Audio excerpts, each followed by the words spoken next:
Hello students, आज इस video के द्वारा हम अपूर्ण प्रभाविता और सह प्रभाविता के बारे में जानेंगे। तो सबसे पहले अपूर्ण प्रभाविता क्या है। अगर इसकी बात की जाए तो जो मेंडल के नियम बनाए गए हैं, पहला है प्रभाविता का नियम, दूसरा है पृथक्करण का नियम या युग्मकों की शुद्धता का नियम, और तीसरा नियम है स्वतंत्र व्युत्पन्न का नियम।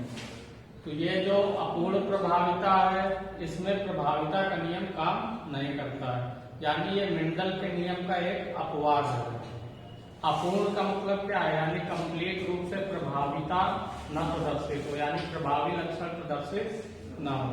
तो इसमें क्या होता है कि कुछ पादप और जंतु होते हैं, उनमें जो प्रथम संतानीय पीढ़ी यानी जो F1 पीढ़ी होती है, उनकी संतानों में कोई भी लक्षण पूर्ण रूप से प्रभावी स्पष्ट नहीं होता।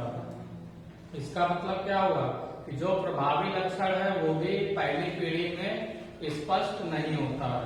नहीं तो प्रभाविता के नियम के अनुसार क्या होता है कि जो प्रभावी लक्षण होता है वो F1 पीढ़ी यानी प्रथम संतानीय पीढ़ी में प्रदर्शित होता है, और अप्रभावी लक्षण साथ में रहते हुए भी छिपा रहता है। लेकिन अपूर्ण प्रभाविता में क्या है कि ना तो इसमें प्रभावी लक्षण, कोई भी प्रभावी लक्षण प्रदर्शित नहीं होता। तो इसे हम क्या कहते हैं, यानी जब कोई भी लक्षण पूर्ण रूप से प्रभावी नहीं होता है, तो इसे हम ये भी कह सकते हैं कि वो मध्यवर्ती होता है, यानी ना तो वो शुद्ध हो प्रभावी लक्षण प्रदर्शित होगा, ना शुद्ध अप्रभावी लक्षण प्रदर्शित होगा, दोनों का मिक्सचर प्रदर्शित हो जाता है। क्या, यानी दोनों के बीच का प्रदर्शित हो जाता है, यानी उसे हम क्या कहते हैं, मध्यवर्ती। अपूर्ण प्रभाविता की खोज किसने की थी, तो कारेंस ने की थी। और किसने की थी, गुलाब बांस एक पौधा होता है जिसका वानस्पतिक नाम मिराबिलिस जलापा होता है। तो इन्होंने इसके लाल पुष्प वाले, शुद्ध लाल पुष्प वाले पौधों का संकरण शुद्ध सफेद पुष्प वाले पौधों के साथ कराया। तो F1 पीढ़ी में उन्हें कैसे पुष्प वाले पौधे प्राप्त होते हैं, गुलाबी पुष्प वाले।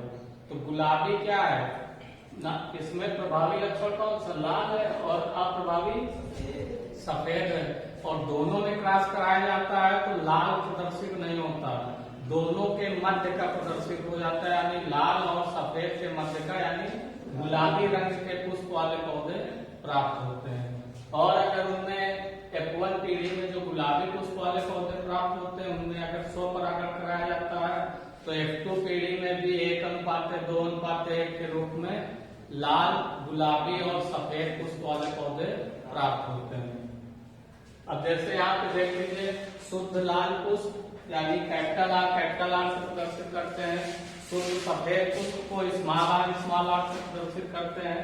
तो जब इनमें क्रॉस कराते हैं तो हमने एक तरफ लिख लिया कैपिटल आर, एक तरफ लिख लिया स्मॉल आर। तो जब कैपिटल आर से स्मॉल आर पे क्रॉस कराते हैं तो क्या होता है, capital R small R, capital R से स्मॉल आर से क्रॉस कराते हैं तो capital R small R, capital R से स्मॉल आर पे क्रॉस कराते हैं तो कैपिटल आर स्मॉल आर, और कैपिटल आर से स्मॉल आर में क्रॉस कराते हैं तो कैपिटल आर स्मॉल आर। तो जो प्रथम संतानीय पीढ़ी यानी F1 पीढ़ी है, उसमें सभी जितने भी पौधे प्राप्त होते हैं, सभी गुलाबी पुष्प वाले पौधे प्राप्त होते हैं। अब यहाँ पर क्या कराना है कि जो F1 पीढ़ी में गुलाबी पुष्प वाले पौधे प्राप्त हुए, तो उनके माध्यम स्वपरागण कराएंगे। तो कैपिटल आर स्मॉल आर यानी गुलाबी पौधे, तो हमने कैपिटल आर स्मॉल आर का कैपिटल आर स्मॉल आर के बीच में क्रॉस कराया। तो एक तरफ हमने लिख लिया कैपिटल आर स्मॉल आर, एक तरफ कैपिटल आर स्मॉल आर, अलग अलग लिख लिया, कैपिटल आर अलग स्मॉल आर अलग, दोनों साइड पे। अब कैपिटल आर से कैपिटल आर पे क्रॉस कराएंगे तो क्या होगा, डबल कैपिटल आर।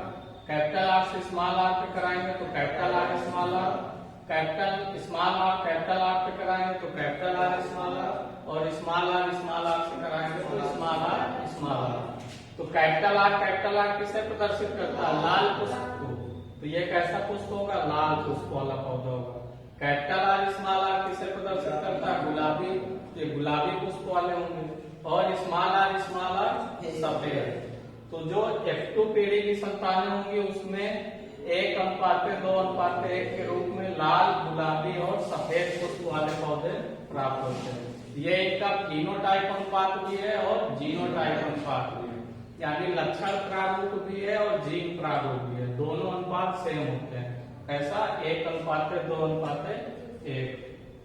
तो ये हुआ अपूर्ण प्रभाविता। ये क्या है कि मेंडल के जो नियम है उसका एक अपवाद है, यानी इसमें F1 पीढ़ी में कोई भी प्रभावी लक्षण स्पष्ट रूप से प्रदर्शित नहीं होता है और इनमें मध्यवर्ती लक्षण प्रदर्शित हो जाता है। जैसे लाल और सफेद पे क्रॉस कराएंगे तो गुलाबी वाले प्राप्त होंगे। इसके बाद बात होती है सह प्रभाविता की। तो सह का मतलब क्या होता है? साथ, यानी इसमें जब दोनों ही जनकों के जो लक्षण होते हैं वो कैसे होते हैं? F1 पीढ़ी में समान रूप से प्रदर्शित हो जाते हैं, यानी दोनों जनक यानी शुद्ध और अशुद्ध, दोनों जनकों के बीच शुद्ध अशुद्ध नहीं। जैसे मान लीजिए कोई शुद्ध ले लिया, जैसे हमने पशुओं के बीच में क्रॉस कराएंगे यहाँ पर, तो मान लीजिए कुछ लाल रंग वाले पशु ले लिए और कुछ सफेद रंग वाले पशु को ले लिए, तो जब उनमें क्रॉस कराएंगे तो क्या होगा? लाल रंग और सफेद रंग दोनों एक साथ F1 पीढ़ी के जो संतानें होंगी उनमें दोनों कलर एक साथ आ जाते हैं। तो कैसी संतान होती है? चितकबरी होती है, यानी लाल रंग का पशु है और सफेद रंग का पशु है, दोनों के बीच में क्रॉस कराते हैं तो F1 पीढ़ी में दोनों का मिक्सचर आ जाता है, यानी कुछ जगह पे लाल रंग प्रदर्शित होगा, कुछ जगह पे सफेद रंग प्रदर्शित होगा, तो जिससे संतान का रंग कैसा हो जाएगा? चितकबरा हो जाएगा। तो इसमें F1 पीढ़ी में जो दोनों जनक के लक्षण होते हैं वो समान रूप से प्रदर्शित होते हैं, और जनकों के लक्षण क्या कहलाते हैं? सह प्रभावी युग्म विकल्पी कहलाते हैं, और इनकी वंशागत क्या कहलाती है? सह प्रभाविता कहलाती है। एग्जाम्पल की बात की जाए, जैसे हमने एक लाल रंग, उसे हम कैसे प्रदर्शित करेंगे? C, R, ठीक है। और इसके साथ क्रॉस कराएंगे सफेद रंग के पशु वाले, जैसे हमने C, W के साथ क्रॉस करवाया। तो ये लाल रंग है और ये सफेद। C मतलब कलर, रेड मतलब लाल, C मतलब कलर, W मतलब व्हाइट। तो इनके जब हम मध्य क्रॉस कराते हैं तो F1 पीढ़ी में कैसी संतान प्राप्त होती है? चितकबरी, यानी CR, यानी उसमें रेड का भी लक्षण है और व्हाइट का भी। जैसे यहाँ पे देख लीजिए, लाल रंग को हमने CR से प्रदर्शित किया है और सफेद रंग को CW। तो यहाँ पर एक तरफ हमने CR अलग अलग लिख लिया, CW भी अलग अलग लिख लिया। इनके मध्य क्रॉस कराते हैं तो CR से CW पे कराते हैं तो CR कैसा होगा? चितकबरा। CR से CW में कराएंगे तो CW चितकबरा, फिर CR से CW में कराएंगे तो चितकबरा, CR से CW में कराएंगे तो चितकबरा। तो जो F1 पीढ़ी है उसमें कैसी संतानें प्राप्त हो रहे हैं? सभी चितकबरे रंग की प्राप्त हो रहे हैं। अब जो F1 पीढ़ी में चितकबरे रंग की संतानें, उनके मध्य हम क्रॉस कराएंगे, यानी चितकबरे और चितकबरे के मध्य क्रॉस कराएंगे। तो एक तरफ हमने CR लिख दिया, दूसरी तरफ भी CR, एक को फीमेल एक को मेल मान लिया। इनमें क्रॉस कराएंगे तो CR से CR पे कराएंगे तो CR यानी लाल रंग वाला, CR से CW में कराएंगे तो CR यानी चितकबरे रंग वाला, CW से CR पे कराएंगे तो CR चितकबरे रंग वाला, और CW से CW में कराएंगे तो CW यानी सफेद रंग वाला। तो F2 पीढ़ी में अगर देखा जाता है तो लाल, चितकबरा और सफेद रंग के जो पशु हैं वो 1:2:1 के रूप में मिलते हैं, और ये अनुपात उनका जीनोटाइप अनुपात भी होगा और फिनोटाइप अनुपात भी होगा। तो दोनों में थोड़ा सा अंतर है। अपूर्ण प्रभाविता में क्या है कि जो प्रभावी लक्षण है वो स्पष्ट रूप से प्रदर्शित नहीं होता है और उनके मध्य का लक्षण स्पष्ट हो जाता है, तो वो अपूर्ण प्रभाविता है। और सह प्रभाविता क्या है कि जब इसमें जनकों के दोनों लक्षण एक साथ आ जाते हैं, यानी दो जनक हैं और दोनों के लक्षण एक साथ आ जाते हैं, तो वो सह प्रभाविता होता है। इसका एक एग्जाम्पल और होता है मनुष्यों में, जैसे ब्लड ग्रुप AB जो ब्लड ग्रुप है तो वो भी सह प्रभाविता का ही एक उदाहरण, ठीक है। उसमें जैसे मान लीजिए कि कैपिटल ये ब्लड ग्रुप A और ब्लड ग्रुप B के समयुग्मजी जीनोटाइप के मध्य में क्रॉस कराएंगे तो उसमें भी IA जीन समयुग्मजी जीनोटाइप है ब्लड ग्रुप ए का, और IB समयुग्मजी जीनोटाइप है ब्लड ग्रुप बी का। दोनों के मध्य क्रॉस कराएंगे तो IAIB जीनोटाइप प्राप्त होता है, और ये IAIB जीनोटाइप किसका है? AB ब्लड ग्रुप का। जैसे मान लीजिए यहाँ पर हम देखते हैं इसे, मान लीजिए कि ब्लड ग्रुप ए है और ब्लड ग्रुप बी है।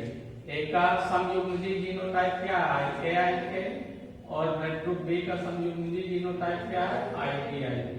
तो अब इनके मध्य में क्रॉस कराना है। एक तरफ हमने IA लिख लिया और एक तरफ IB लिख लिया।